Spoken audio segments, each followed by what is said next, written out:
새정치민주연합의 추미애 의원 국정감사에서 100대 기업이 할인받은 전기요금 무려 2조 원이다.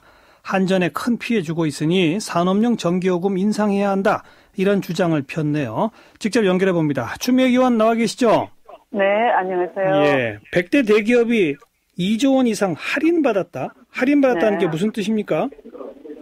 그러니까 어떤 물건을 만들어 파는데 소요되는 비용을 원가라고 할 수 있잖아요. 예. 예를 들면 이제 100원의 비용이 들었다. 한 단위 만드는데 100원이 들었다. 그런데 최소한 100원은 팔아야지 본전인데 예. 이 본전도 안 되게 100원보다 아래로 판다 그러면 또 그만큼 손실이 나겠죠. 그렇죠. 그런 의미에서 원가 이하로 팔았다 하는 것입니다. 아, 원가 이하의 전기요금 낸 액수가 그러니까 원가 이하로 빈 구멍이 2조 원이다 이 말이군요. 그렇죠. 네. 그래서 원가 이하로 팔므로써 손실이 난 것이 알겠습니다. 100대 대기업에 대해서 2조가 넘는다 하는 겁니다. 그러니까 전기요금을 고지한 다음에 이만큼 깎아주는 그런 식의 할인은 아닌 거네요. 네네. 기업별로 대강 어느 정도 전기요금을 냈는데 그 가운데 2조가 이렇게 원가 이하인 겁니까? 네. 삼성그룹이 4,600억 원 상당 원가 이하 할인 혜택을 받아서 가장 많고요. 예. 그 다음이 현대자동차가 2,700억 원 상당이 되고요. 예.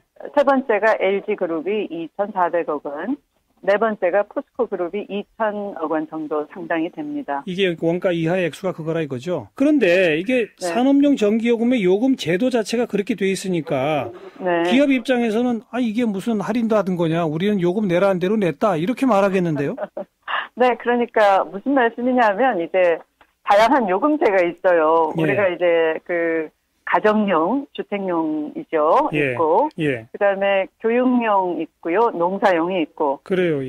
근데 이제 주택용 같은 경우는 이 상당한 누진적 요금제를 채택하고 있고요. 예. 또 교육용이나 농사용은 또 그런 대로 싸게 공급하더라도 이해가 되는 부분이죠. 공공성이 강하니까. 예. 근데 이 산업용에 있어서는 이제 시간대별 그러니까 이 전기에 언제 부하가 걸리느냐에 따라서 차별 요금제를 적용해서 할인폭을 심하게 적용하고요. 또 계절별 할인도 해주죠. 근데 과거에는 우리가 어떤 산업이 이제 인큐베이터를 한다는 식으로 해서 국가가 좀 도와주고 해서 개발 시대에는 국민들도 이해를 했습니다. 근데 지금은 이제 기업들이 글로벌 경쟁을 해야 되는 정도로 힘을 가지고 있고 그런 경쟁력도 가지고 있고 우리가 경제대국 10위권이라고 늘 얘기하잖아요. 그렇죠. 그러면 지금까지 그런 요금제를 통해서 혜택을 받다면 이제 그 혜택을 국민들에게 돌려줄 때도 됐습니다. 그래서 이게 누적돼서 이제 한전도 공기업으로서 부채가 아주 심각한데요. 그건 결국 방치하면 국민 혈세로 메꿔야 하니까 이제는 대기업도 낼 만큼은 내고 경쟁력을 키워라 하는 얘기예요. 그렇죠. 네. 산업용 전기요금 조금씩 그래도 올리긴 하지 않았나요? 말로는 그렇게 하는데요. 아주 미미한 수준이고요. 그런 현실적이라 할 수가 없어요. 올려도 아주 찔끔밖에 안 올린다 이 말이군요. 그러면 어느 정도까지 올려야 한다고 주장하십니까? 원가 정도의 수준은 돼야 되겠죠. 지금은 원가 이하로 팔기 때문에. 네. 한전 측에 혹시 이거 물어보셨어요? 한전은 뭐라고 하던가요? 네, 이번 국감에서 강하게 주문을 했더니 한전도 충분히 문제점을 인식하고 동의는 하고 있어요. 다만 이제 이게 국무회의에 올라가면은 또 경제 살리다 해서 그 목소리가 또 쑥 들어가 버리는 거죠. 네, 그래서 이건 어떤 이 공기업 부채 측면에서 정부의 인식 전환 이게 좀 필요하다라고 봅니다. 네, 지금 100대 대기업에만 2조 원 이상이라고 하셨는데 원가 이하로 전기요금 매겨가지고 입게 된 한전 측의 총 손실은 연간 어느 정도 되는 겁니까? 제가 2011년부터 파악을 해보니까요. 2011년, 12년, 13년, 14년, 금년 상반기까지 누적 손실액이 7조 942억 원이 돼요. 그러니까 한 매년 2, 3조 원의 적자를 보고 있다. 이렇게 말씀드릴 수 있죠. 그렇게 본 적자는 결국은 어떻게 되는 거죠?